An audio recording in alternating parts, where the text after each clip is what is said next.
হয়নি প্রদীপের একটাতে প্রদীপের এই শিখার জায়গায় লেফট আঙুলটা হ্যাঁ থেকে ব্যাস করে কানে দাও, কানে 3 বার, ওই কানে একবার, ওই কানে আরেকবার, যাতে কানে ভালো শোনে।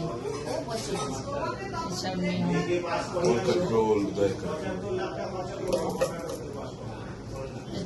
আরেকবার এখানে দেয়, আরেকবার একটা বাকি আছে, 4 বার।